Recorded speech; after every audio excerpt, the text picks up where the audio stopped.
السلام علیکم ورحمۃ اللہ۔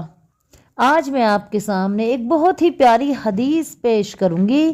اس حدیث کو سننے کے بعد آپ کو معلوم ہوگا کہ اللہ تعالیٰ کو اپنا ذکر کرنا کتنا پسند ہے۔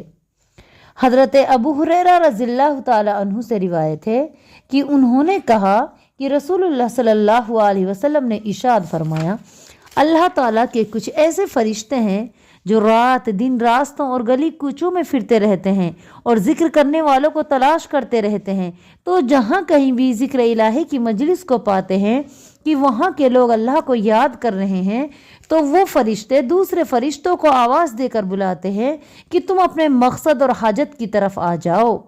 تمہارا مطلب یہاں حاصل ہو گیا کہ اللہ کو یاد کرنے والے لوگ یہاں موجود ہیں، تم بھی ذکر الہی سننے کے لیے آ جاؤ۔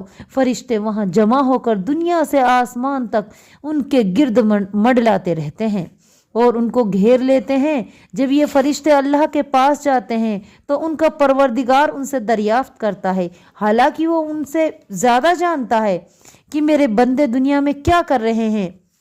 تو یہ فرشتے عرض کرتے ہیں، خدایا تیرے بندے تیری تعریف، تیری تسبیح، تیری تکبیر، تیری تمحید، تیری تمجید بیان کر رہے ہیں۔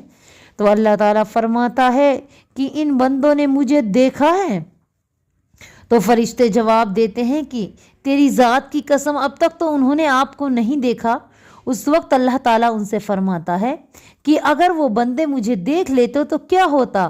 تو فرشتے جواباً کہتے ہیں، اگر وہ آپ کو دیکھ لیتے تو وہ اس سے بھی کہیں زیادہ آپ کی عبادت کرتے، اور اللہ تعالیٰ وہ تیری بڑائی بیان کرتے ہیں۔ پھر اللہ تعالیٰ ان سے دریافت فرماتا ہے، اچھا تم یہ بتاؤ کہ وہ مجھ سے کیا مانگ رہے ہیں؟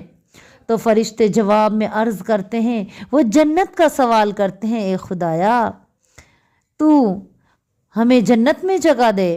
تو اللہ تعالیٰ فرماتا ہے، کیا ان لوگوں نے جنت دیکھی ہے؟ تو فرشتے جواب دیتے ہیں، خدا، اے میرے خدا تیری قسم اب تک تو انہوں نے جنت نہیں دیکھی۔ پھر اللہ تعالیٰ فرماتا ہے کہ اگر وہ جنت دیکھ لیں تو کیا کہیں گے؟ تو فرشتے جواب میں کہتے ہیں، اگر وہ جنت دیکھ لیتے تب تو وہ اس کو حاصل کرنے کے لیے اس سے بھی زیادہ حرص کرتے اور اس کے طلب کرنے کی کوشش کرتے اور دن رات اس کی رغبت اور اس کے شوق میں مصروف رہتے۔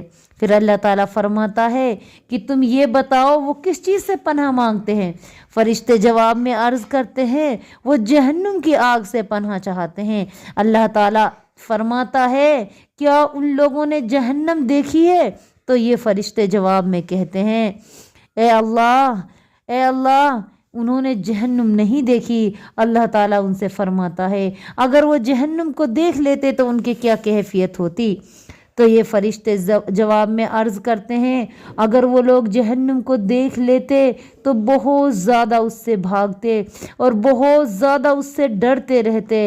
اللہ تعالیٰ یہ سب کچھ سن کر ارشاد فرماتا ہے کہ اے میرے فرشتوں، میں تم کو گواہ بناتا ہوں کہ میں نے ان ذکر کرنے والوں کو بخش دیا۔ ایک فرشتہ ان میں سے عرض کرتا ہے، اے ہمارے پروردگار، ان ذکر کرنے والے بندوں میں سے ایک بندہ کسی کام کے لیے جا رہا تھا کہ وہاں آ کر شامل ہو گیا، لیکن ان لوگوں میں سے نہیں تھا۔ تو اللہ تعالیٰ فرماتا ہے کہ وہ بھی ان کے پاس بیٹھنے والوں میں سے ہے، اور قوم کے ساتھ بیٹھنے والا بد نصیب اور محروم نہیں رہتا، میں نے اسے بھی بخش دیا۔ تو معزز سامعین کرام، یہ ہے اللہ کے ذکر کی فضیلت۔ اللہ تعالیٰ خود کہتا ہے، الا بذکر اللہ تطمئن القلوب، میرا ذکر کرو تمہارے دلوں کو سکون ملے گا۔ تو ہمیں چاہیے کہ ہم اللہ پاک کا ذکر کریں، مجالسیں بٹھائیں اللہ کے ذکر کی، ہم تقریروں میں آئیں جائیں، لوگوں کے ساتھ بیٹھ کے اللہ کا ذکر کریں، اللہ کی مسجدوں میں درس قرآن اور درس حدیث کا ذکر کرتے رہیں، تاکہ یہ دین عام ہو اور ہمارا شمار بھی اللہ کے نیک بندوں میں ہو، ہمیں بھی اللہ کے فرشتے گھیر لیں۔ تو یہ سب کب نصیب ہوگا؟ جب ہم دین سے محبت کریں گے، دین کے لیے وقت نکالیں گے۔ آخر میں اللہ سے دعا ہے کہ اللہ پاک ہمارے دل میں اللہ اور اس کے رسول کی محبت پیدا کر دے۔ مولا کریم ہمیں زیادہ سے زیادہ عمل کرنے کی توفیق دے، ہمیں دنیا آخرت میں کامیابی دے۔ مولا کریم جنت